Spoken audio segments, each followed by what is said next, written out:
Jane Brogan here from Elna, and today we're going to be having a look around the Elna 664 Pro Overlocker to show you what comes with it when you get it home or get it out of the box. We'll have a quick look at the manual and all the different accessories that we get as well.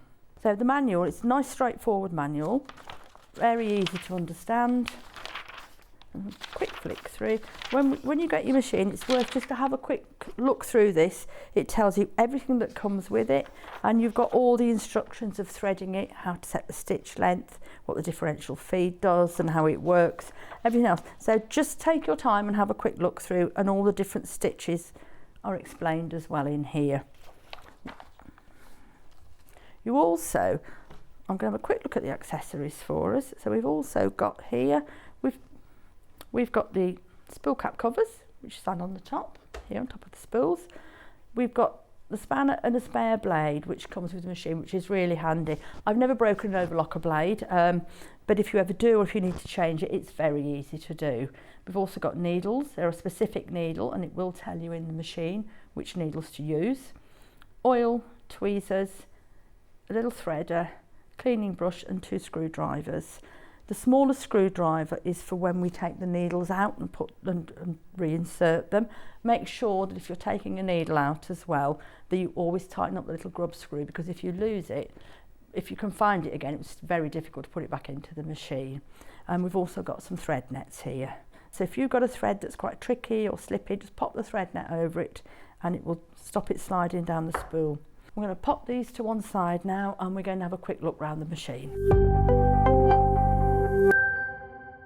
So the machine now, this machine is all threaded up. You will need to thread it. Thread stand does go right down for storage, which is quite handy. And then just make sure you slide it up to the full height again. What I tend to do with an overlocker when it's new is to get 4 different coloured threads. So I would do a green, a yellow, a red and a blue. If you thread those colours and do some samples, then you will know.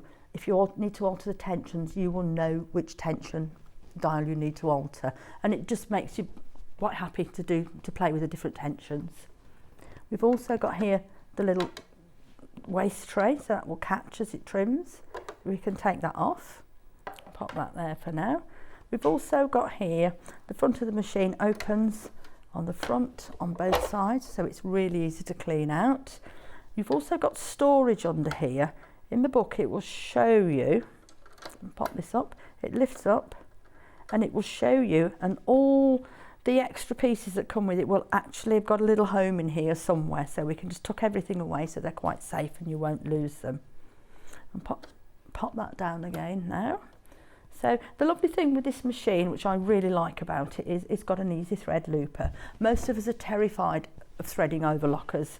So this one, if we can get right in to have a look here. So here you will see all the colours, they've got a threading path here. So the green looper is the one that people find difficult to thread.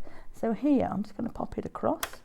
It's across that way. If I pull it back, we've now got an easy thread here. So you follow the green, it just goes through there, through this little hook here, through this one, and through the front of the lower looper. It's very easy to do, just follow the little diagrams on the machine, and that's the tricky looper threaded then. So we need to make sure when we've done that we pop it back across. Again, the yellow one, the upper looper, very easy to thread, is down through here, through the side and up. Everything is quite self-explanatory with the threading. Just have a look at it first and thread it several times so you're very familiar with it.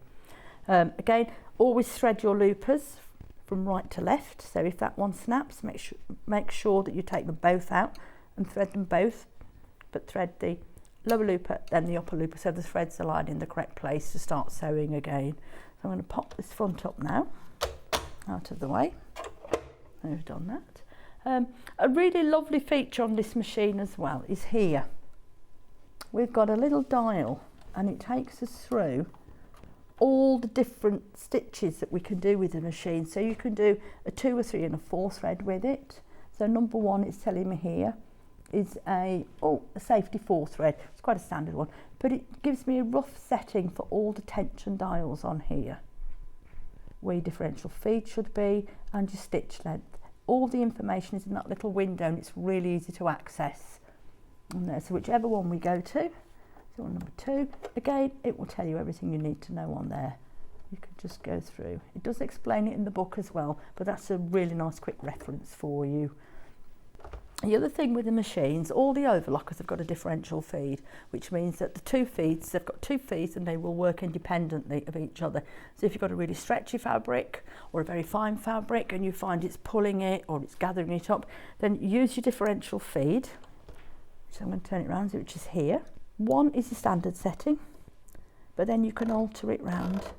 And again, it's worth, I always say to people, when they get the machine new, just do some samples with it and get to know your fabrics. I mean, they're designed stretchy fabrics, primarily overlockers. So just use some different fabrics, put a little notebook together or pin some samples in and write down what you've got the settings for that particular sample. So when you come back to it, you've got some sort of a reference point. Stitch length is the same as your sewing machine. It's here. And again, we can just alter it. 3 is about standard that I leave it on most of the time. But you can alter it, and again, don't be frightened to play with it and just do some samples. We've also got overlockers do a fantastic little tiny rolled hem, which is great for fine fabrics. It will tell you in the manual how to set it. So I'm not going to go through that now. We maybe do that another time.